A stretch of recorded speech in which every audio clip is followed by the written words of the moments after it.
Fala galera da UAD, tudo bem com vocês? Comigo tudo ótimo. Bom, vamos continuar o nosso módulo de alfabetização, nosso curso de alfabetização de jovens e adultos. Então, a gente já está, bem se organizando ali no que são as letras, o que são as palavras, como que a gente forma as estruturas, você já tem uma noção básica disso. E a gente já trabalhou sentidos, construções do sentido dos textos, mas hoje, especificamente, eu quero trabalhar com vocês uma coisinha que é um pouco além, tá? Sempre um passinho, depois um passinho, depois um passinho, depois um passinho. Do que eu tô falando, né? Tô falando de texto também, tô falando de palavras, tô falando do que a gente sempre fala, mas eu tô pensando numa palavra que ela é mais, assim, brincante, brincalhona, ela diz não exatamente o que está escrito nela. Confuso, né? Parece difícil, mas não é, vocês vão ver. É só uma questão de hábito, tá? Eu tô falando muito da leitura e da escrita de textos que são textos literários. Sabe o que é um texto literário, né? A gente às vezes conhece o nome, assim, o escritor Machado de Assis é um escritor de literatura, mas a gente não tem muita noção do que isso quer dizer. Gente, o conceito de literatura ele é uma coisa muito ampla, muito plural, mas geralmente quando a gente está falando de literatura, literatura escrita, literatura em prosa, a gente está falando de contar uma história, nada mais, nada menos que contar uma história. E a gente conta história o tempo todo da nossa vida, A gente conta, chega em casa, cansado, e diz, como é que foi teu dia? No meu dia eu fiz isso, eu fiz aquilo outro, fiz aquilo outro. Bom, tá contando a história do teu dia, mais ou menos isso. Só que nesse caso está contando a história de algo que realmente aconteceu. A literatura, ela pode brincar com isso, ela pode pegar uma coisa que realmente aconteceu, ou ela pode simplesmente inventar e brincar completamente com uma narrativa que nunca existiu, mas que é possível de existir, Quanta coisa, quanta abstração, literatura é bem abstrato, mas mais uma vez, como qualquer coisa na vida, a gente só se aperfeiçoa, Não adianta nada. Eu quero, sei lá, ficar bombadona, eu posso só, assim, querer isso? Não, tem que ir lá na academia dar aquela malhadinha, Então, ler texto literário é a mesma coisa. Então, vamos começar aqui com um gênero que é bem interessante e é bem curtinho, já pra gente brincar direto, tá? Eu tô falando do microconto. E eu vou perguntar pra vocês, o que é um microconto, gente? Bom, o conto, como eu falei pra vocês, como a literatura em prosa, a literatura escrita, Porque a gente também tem a literatura em verso, em oposição, e depois a gente vai falar disso numa próxima aula, ela conta uma história, ela quer te contar algum acontecimento. Tu pode ter um livrão, um romance, e ele te conta, longas e longas páginas sobre toda uma história, sobre todos os acontecimentos, como a novela, a novela das 9, quem matou quem roubou quem é filho de quem não é filho de quem. É uma história, é uma narrativa. Agora o que acontece? O conto em si, ele já é um pouquinho mais curto do que um romance, Tipo, a novela é uma coisa longa, leva meses pra gente assistir a novela que passa lá na televisão.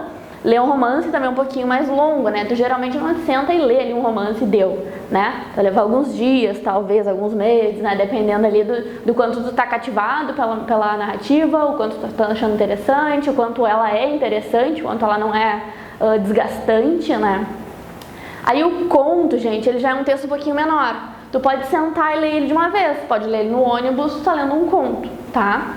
Então, tu tem ali algumas páginas, 3, 4, 5, 10. Alguns contos são bem mais longos, 50, 60 páginas, tá? E a gente pode brincar com esses gêneros, porque não é o número de páginas que vai dizer o que eles são, Que gênero ele pertence. Mas sim o quanto de ação envolve esse texto, está envolvido, está acontecendo nesse texto. Então, geralmente, o que acontece? No romance tem vários núcleos, Que nem lá na novela, a mesma coisa. O núcleo do Leblon, o núcleo da favela, o núcleo do não sei... Toda novela é assim, No romance também, a gente tem vários núcleos ali, narrativos, vários personagens, várias pessoas que se envolvem ali. No conto, geralmente, tem só um núcleo narrativo, Só uma organização. Claro que eu tô falando de coisas que podem ser variáveis, podem mudar, Mas a gente pode usar esse critério. Agora, minha gente, o que é um microconto, tá? O microconto é uma coisa menor ainda do que um conto. E aí eu tô falando uma coisa pequenininha mesmo, tá? Sei lá, 6, 8 palavras, tá? 2 frases, uma coisa bem menor mesmo, tá? Então, o que eu quero? A gente vai trabalhar com algo que conta uma história e de forma curta, rápida, reduzida. Então é só dizer qualquer coisa? Não, não necessariamente, porque essa coisa que está sendo de forma rápida, dita de forma rápida, de forma sucinta, de forma resumida, ela também tem que ter um poder no que ela está dizendo. Então peraí, em vez de ser bem mais fácil, é um pouco mais complexo. Isso aí, é um pouquinho mais complexo, porque tu tem que dizer muito com o mínimo de palavras. Tá? E aí aqui só pra gente lembrar, tá? Olha essas palavras aqui como elas são interessantes, Ficção, mentira, invenção, Tudo isso são sinônimos, são palavras que querem dizer quase a mesma coisa do que literatura, porque a literatura trabalha com a ficção, com a ficcionalização, né? Crianças gostam muito de ficcionalizar, contar histórias. Ah, eu vi o fulano, vi não sei o que, fiz não sei o que. E essa criança, ela nunca viveu isso, mas ela começa a te contar essa história e ela não para, porque ela se envolve nessa ficcionalização da própria experiência, né? Essa mentira, ah, eu fiz não sei o que, não fiz não sei o que. É uma ficcionalização, né? Claro que tem mentiras e mentiras, tem uma questão ética e tudo bem. Ah, mas dá pra gente pensar na invenção, inventar a sua própria experiência também é interessante, tá? Só pra gente ver como a gente tá num campo de coisas bastante abstratas aqui. Abstrato, entendendo que abstrato é o contrário de algo que é material, né? Esse controle aqui, esse passador de slides é uma coisa material. Agora, talvez, não, coisa física, eu posso tocar, eu posso sentir. Uma coisa abstrata é uma coisa que eu penso, é um pensamento, é uma ideia, um sentimento, tá? Só pra gente se esclarecer. Aí aqui pensando na estrutura disso, né, que eu chamo de conto, que nós chamamos de conto, né? Um conto, ele tem um narrador, alguém que conta, então pode ser o teu filho que está te contando essa história, pode ser a tua mãe que está te contando essa história, pode ser o dono da padaria que está te contando essa história. Tu tem um narrador. Quando a gente está falando em literatura, a gente pensa sempre no narrador que é o eu, pode ser eu mesma aqui, eu, professora Vika, estou te contando essa história aqui. Então, eu, quando era criança, gostava muito de pescar, pescava com os meus pais, eu estou contando uma história que é minha. Olha, eu fiz isso quando eu era criança, os meus pais. Olha a quantidade de pronomes, tá? De palavras que se remetem à primeira pessoa do discurso, né? A gente vai esclarecer isso, o pronome, primeira pessoa do discurso nas aulas mais pra frente. Não te assusta com essas nomenclaturas. Mas eu também posso ter um narrador que está contando a história de outra pessoa. O narrador fofoqueiro, né? Aquele que conta a história de outra pessoa. Então aqui, em vez de eu contar a minha história, eu vou contar a história da minha irmã. Eu vou dizer a minha irmã, ela fez isso, aquilo, os pais dela, né? Que nesse caso são os meus também, mas enfim, poderiam não ser, né? Então nota como tem diferença de quem tá contando, tá? E a gente sempre tem uma diferença de ponto de vista aqui, com certeza. Agora aqui, outra coisa que é bem importante é entender que existem personagens. Uma história, ela não acontece em torno de uma televisão. Ah, é televisão, isso é a história da televisão.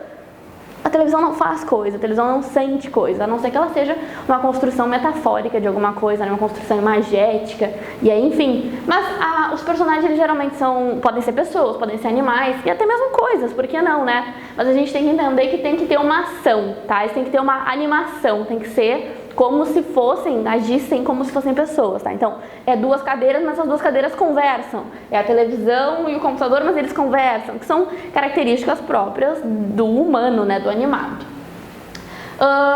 Às vezes tem alguém que é o protagonista, o protagonista da novela, né? Lembra lá o protagonista, o antagonista, que às vezes chama de vilão, né? Os grandes vilões, Nazaré Tedesco, o Félix, que eram os vilões super cruéis. Então, eles são antagonistas, eles são os maus, em contrário, né, aos protagonistas.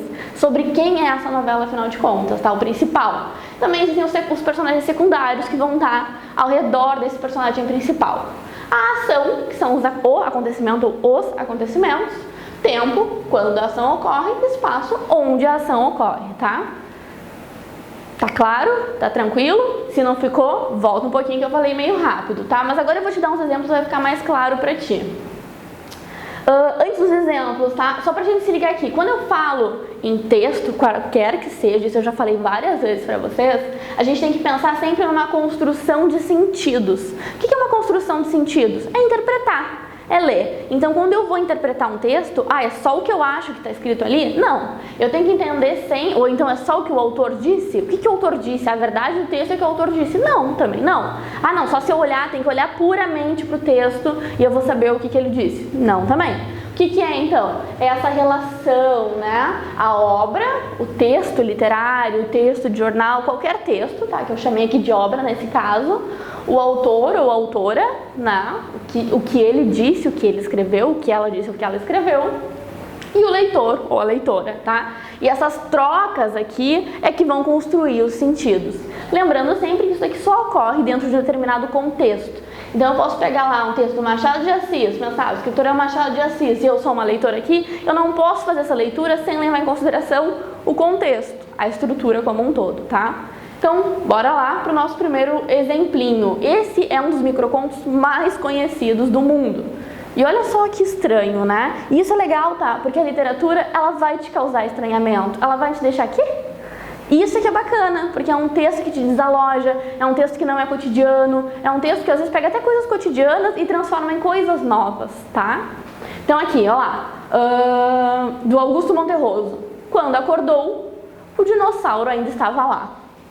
Do que ele tá falando? Como assim dinossauro? Quem que acordou? Que dinossauro? Um dinossauro real? Um dinossauro imaginário? Era um sonho? Não era um sonho? E lá? Onde é que é esse lá? Olha as categorias que eu acabei de te falar, né? Te falei aqui, narrador, personagem, ação, tempo, espaço. E olha como tudo isso aparece aqui de uma forma ou de outra, né?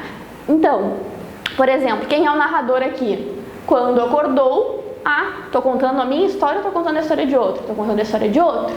Então, eu sou um narrador em terceira pessoa, porque eu conto a história de outra pessoa. Quem que são os personagens aqui? Bom, tem alguém que está acordando, então talvez seja uma pessoa, talvez não. Quando acordou, o dinossauro, outro personagem, ainda estava lá. Olha o espaço, tá? E aí aqui a gente tem um tempo que é uma ação bem pequenininha, né? A pessoa, o ser, a coisa, estava dormindo e acordou. E o dinossauro... Pode ser uma metáfora de algum incômodo, né? Tipo, elefante na sala, o dinossauro na sala, né? Pode ser alguma coisa assim, pode ser um dinossauro de brinquedo ou de verdade, pode ser um espaço pré-histórico, a gente não sabe, tá? E é isso que é legal, isso é interpretação. Eu tenho um texto aqui, eu tenho um autor que escreveu esse texto e eu, como leitora, estou construindo sentidos possíveis. Olha que legal, anota isso aí, anota no teu materialzinho de apoio. Um microconto, ele diz muito mais com o que ele não diz. Então é isso, né, gente? Olha lá. Quando acordou, o dinossauro ainda estava lá. Isso é o que está dito. O que não está dito? Tudo que a gente já pensou. Personagem, o tempo, o espaço. Quando tu vai ler um texto que é literário, que tu acha que é literário, leva em consideração essas categorias. Pensa, quem está me contando, por que está me contando o que essa pessoa quer dizer com isso, tá? Várias camadas. Vamos ver aqui um outro texto que eu acho bem bacana, tá? Que é da Lígia Fagundes Telles. Fui me confessar ao mar. O que ele disse? Nada.